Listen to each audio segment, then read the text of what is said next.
Good afternoon, everyone. Thank you for joining me. So I thought, well, first of all, I thought I'd speak up because I know I'm having trouble with the microphone. I can't get to the bottom of it at the moment. But guys, what I want to do right now is I want to give an update on the situation in Ukraine because it's absolutely critical. And we are days away, I feel, from, NATO troops now entering. And I also feel that Putin will have his nuclear weapons on standby. And at the end of the video, what I'm going to talk about is what I feel would be the events leading up to, Putin using a tactical nuclear weapon. Remember, tactical nuclear weapons are not quite as, or battlefield nuclear weapons. They're still nuclear weapons, but they have a lot lower yield. So the situation as it is, guys, and you've got all these mainstream media, presenters, pundits, military experts, and they're all stupid, honestly. And I've been saying this for the longest time, even before it was even before this northern attack even happened in Ukraine. I've been saying, okay, they need to encircle Kharkiv, then they can move to the Dnipro.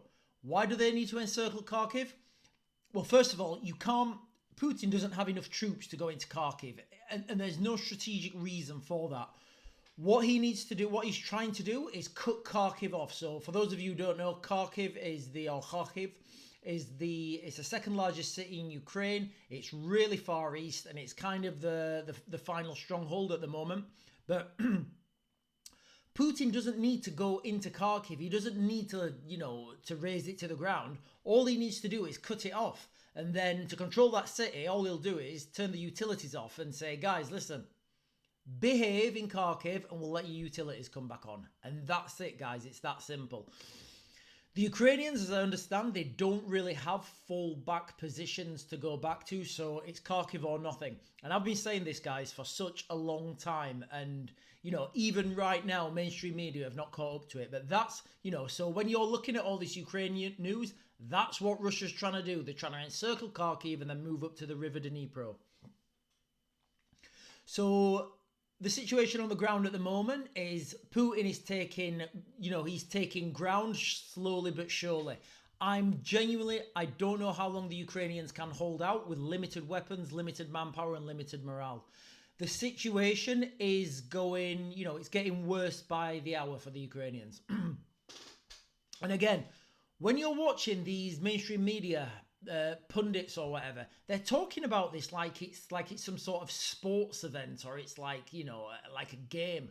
People are really dying, and those people who are really dying have families, and those families, their children, husbands, wives, it's carnage, guys. All right, and I mean this on both sides, because I think wars don't achieve anything. People just have a load of loss, and then they try and rebuild, and then in a couple of years, a couple of decades, certainly within a generation, everything's forgotten, everybody's friends again. But guys, it is what it is. So some of you guys were putting in the comments about why did Macron go over to Putin to see Putin? Well, on his inauguration. I can only speculate. He went over and he said, "Hey, Vladimir, you know what? When are you ready to break through? Because I need to send my troops." And Vladimir probably said to him, "Well, listen, Macron, do not go over Dnipro or I will be very angry." And then Macron probably said, "Okay, I will not go over the Dnipro." And they probably come to some agreement behind closed doors on what each role and responsibility was. Because don't forget, Macron, he can look the strong man, he can push up to the river Dnipro as Putin's pushing forwards. Putin knows full well that Macron's not going to come over the river Dnipro, and everybody can save face, and everybody can look like they're winning. And I feel that is a really strong possibility as soon as they've, the Russians have encircled Kharkiv.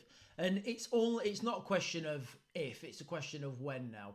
What can the Ukrainians do at this point to stop this? I feel right now they need to take drastic decisions. They need to understand that Kharkiv has now fallen. They can't hold it. And they need to get all weaponry out of Kharkiv, all manpower out of Kharkiv, and just abandon it. It's terrible, it's bad, but it's better to abandon it with, with all your military assets, all your fighting troops, and as many humans as you can, than have that encircled and have it cut off, and then you've got no control over it at the moment. I hope there's plans in place at the moment, but, the reality is we don't know. All Putin needs to do is, is cut off a few vital roads, and he's basically encircled Kharkiv. Nobody's going in, and nobody's certainly coming out. Then, then things get really bad for Ukraine, because then they've got a city under siege. They've got no fallback defenses, and not enough troops to go and help. Anyway, guys, so that's the situation on the ground at the moment. People in Ukraine are talking about it now, saying that, they're trying to encircle Kharkiv. I said this months ago. Well, I said this probably about a month ago, actually, if you look back through my videos. I've certainly been saying it a lot recently to that. Mainstream media will probably catch up once it's happened, and I think once the Russians start to do a push from the south of Kharkiv, then people will start to say, oh yeah, he's actually trying to do a pincer movement, which he is. There's no other way around it. That's the only thing he can do. There aren't that many more moves on that, on that map that he can realistically do. You need to neutralize Kharkiv before you can move up to the Dnipro, because you can't still have a battle in Kharkiv, and then risk an attack from your rear. No pun intended, guys. Some of you army guys, that was not a joke. Anyway. So yeah, so that's now let's not forget, let's put this into context on what's been happening in Russia. Russia's been practicing the use and doing military drills on the use of their tactical nuclear weapons. Now, although I said, I feel Macron went over there with Putin and they agreed that, some lines in the sand to be drawn up, I feel that Putin will also be caveating this with, right, Macron, if you come past this line, we're going to drop a tactical nuclear weapon. Now, I don't want to be inflammatory with this, and again, this is me speculating. The reason I'm saying it is they've just drilled them, they've just tested them. And it's interesting that they've tested their tactical nuclear weapons, or battlefield nuclear weapons, whichever way you want to call them. I feel at some point this is going to be used, and it will be used on, large troop concentrations. It will be used on large storage depots. They will try and minimize casualties, but what they want to do is they want to fire one and say, hey guys, listen, you know what? We're not messing about. We'll continue to use these. And then once that happens, then we have the specter of what will the West do? The US have already said if Russia uses any tactical nuclear weapons, then they'll take out all their defenses from the air in a huge air campaign, conventionally. I really don't see I don't see that the West has the power to do that. And if they do have the power to do that, they could only do it once, because the losses would be so great that they wouldn't have the aircraft to do it again. People underestimate the Russian air defense systems. Whereas the West, we've been heavily reliant the last, 20 years, I'd say? 21 years maybe, on having air superiority. And we don't really have the West's air power has never really been tested on a large scale, in a large scale conflict with an adversary who pride themselves on their air defense systems. So if the West follow that through, it's gonna be it's gonna be a huge move. And again, that's what we've got coming, I feel, in days, not weeks. Guys, I hope the sound was a little bit better. I've thrown my voice and I've been more powerful with my voice. Guys, let me know what you think in the comments. What do you think? Am I right? Am I wrong? There was another comment as well. Hang on. Yeah. Somebody put in the comments as well to one of my last videos about the 2028 elections, saying that the war would be over. I don't feel the war would be over at that point. I feel, these global conflicts, they're going to last a lot longer.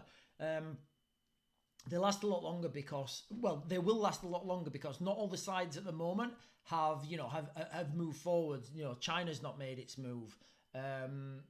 go on. The Iran hasn't really committed troops anywhere, and these are the big moves that kind of dictate things, and that it takes a lot longer to what's the word I'm looking for, it takes a lot longer to neutralize these things once you get troops on the ground, because you can do so much from the air with missiles, but once you get troops on the ground, you need other troops to go in there and to get rid of them.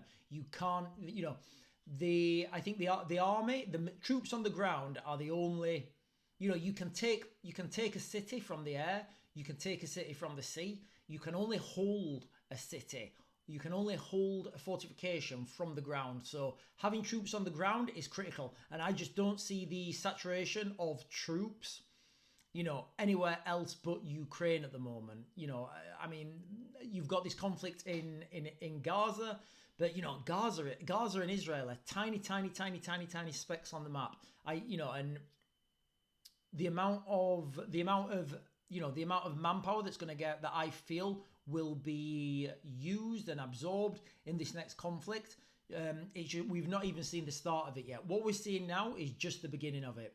So they're my thoughts, guys. All right. Key takeaways from that is troops imminent into Ukraine imminently. All right. I believe it'll be the French. They've already agreed to it. I believe that Macron, when he went over to Putin, they agreed some sort of terms and conditions. Now, the preface for this would be Kharkiv falling, and you can see literally hour by hour the Russians making ground on that. As soon as they've encircled it, that's it, it's game over. The Russians have got a free hand then all the way up to the River Dnipro. They're not going to cross the River Dnipro. I can't see it. There's too many defenses, and then we're just going to have to see what moves people do next. Guys, let me know what you think in the comments, and I will see you guys soon.